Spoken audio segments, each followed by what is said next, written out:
బట్టలు ఉతుక్కోవడానికి ఏం కావాలి? అదే డిటర్జెంట్ సోప్. ఇవాళ ఇదే డిటర్జెంట్ సబ్బు డబ్బాలకు డబ్బాలు ఖర్చయిపోయిన అతి పవిత్రమైన స్థలం ఇదే. మన గౌరవ ఎమ్మెల్యేలు, మంత్రులు, మాజీ మంత్రులు, చివరాఖరికి మాజీ ప్రజెంట్ ముఖ్యమంత్రులు ఒకళ్ళ గబ్బుని ఇంకొకళ్ళు సబ్బు పొడితో కడిగి పారేసుకున్నారు. ఈ కడుగుడు కార్యక్రమం ఇది రాసే టైంకి ఇంకా కొనసాగిపోతోంది. మద్యం అనబడే లిక్కర్ సిండికేట్ల ముడుపుల బాగోతాల గురించి కడిగేసి ఉతికేసి ఆరేసి పారేసింది. 18,000 నుంచి 19,000 కోట్ల రూపాయలు ప్రభుత్వానికి ఆదాయం వస్తోంది దిశ.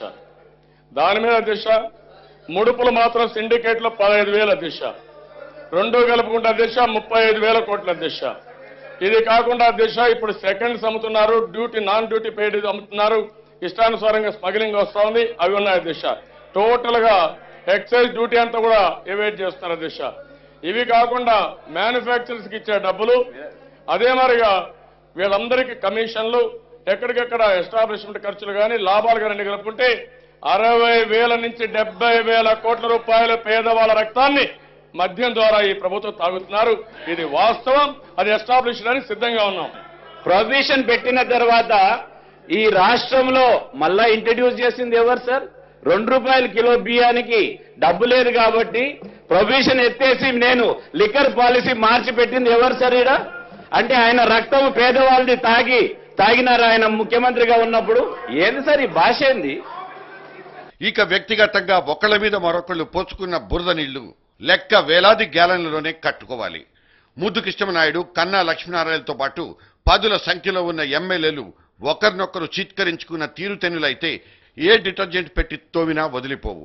ఈయన కొడుకు మొన్న ఎయిర్పోర్ట్ లో పట్టుబట్టినారు సార్. 50 లక్షలు పంపిణీ చేస్తా. ఈయన చెప్పలేదు సార్, ఈయన చెప్తే మేము వినాలా సార్? ఈయన ఉపాధ్యాయ వృత్తి చేసి 2 సార్లు కాలేజీలో, గుంటూరులో రెడ్డి కాలేజీలో, పెదనందిపాడులో కాలేజీలో, ఇక్కడ వీరయ్య చౌదరి గారు ముప్పుల ఇంట్లో ప్యాకాడితో పట్టుకున్నారు సార్. ఒక బాధ్యత కలిగిన శాసనసభ్యుడిగా ప్యాకాడుతుంటే పట్టుకున్నారు. ఉపాధ్యాయ వృత్తి చేసినటువంటి వాడు కాలేజీని ప్యాకాట క్లబ్ చేసినటువంటి నువ్వు మాట్లాడతావు. 140 మంది ఎమ్మెల్యేలు, 20-30 మంది మంత్రులు, 2,000కు పైగా పోలీసోళ్లు, ఎక్సైజ్ సిబ్బంది పేర్లున్న నివేదికలో ఇంకేమేమి ఉండుంటాయో తెలియదు కానీ 15,000 కోట్ల లంచాల భాగవతం మాత్రం ఇవాళ ఎట్టకేలకు చర్చకొచ్చి రచ్చరచ్చైపోయింది. ఏదో అనుకుంటున్నాడు ఈయన ముఖ్యమంత్రి అనుకుంటున్నాడు. ఈయన ముఖ్యమంత్రి తర్వాత ఇప్పుడే చెప్తున్నాను, ఇంత మునుపు కూడా రాజశేఖర రెడ్డి చెప్పాను, ఆయన ఇదే మారిగా మాట్లాడాడు. గాలి జనార్దన్ ఇదే మరి మాట్లాడాడు. అధికారం ఉందని ఇదే మారిగా మాట్లాడితే ఒక రోజు వస్తుంది, నువ్వు జైలు పోయే పరిస్థితి వస్తుంది తప్ప నువ్వు తప్పించుకోలేవు. ఆ విషయం గుర్తుపెట్టుకో. నేను అందుకనే దిశ, నేను అక్యూజులు అయితే ధైర్యం ఉంటే నేను అక్యూజులు అయితే అరెస్ట్ చేయి. నీ వల్ల అయితే అరెస్ట్ చేయా. నేను అక్యూజులు అయితే అరెస్ట్ చేయి. నువ్వు ముఖ్యమంత్రి ఛాలెంజ్ తీసుకున్నా నన్ను అరెస్ట్ చేయమని. ఏం మాట్లాడతావా నువ్వు? ఏం మాట్లాడతావు? అక్యూజ్ అంట. సిగ్గు కూడా లేకుండా ఇంత పెద్ద కేసుని సమర్థించుకోవడం సిగ్గుమాని చర్య సార్. సిగ్గు శరము నీ దగ్గర నుంచి నేర్చుకొని ఎక్కర్లేదు. You are accuse. నువ్వు రిజైన్ చేసావా? నువ్వు మా మంత్రి పైన మాట్లాడేదానికి నువ్వా మాట్లాడేది? నీ దగ్గర నీతులు మాట్లాడుకోవాల్సిన అవసరం మాకు లేదు. నీ చరిత్ర నాకు చెప్పదు.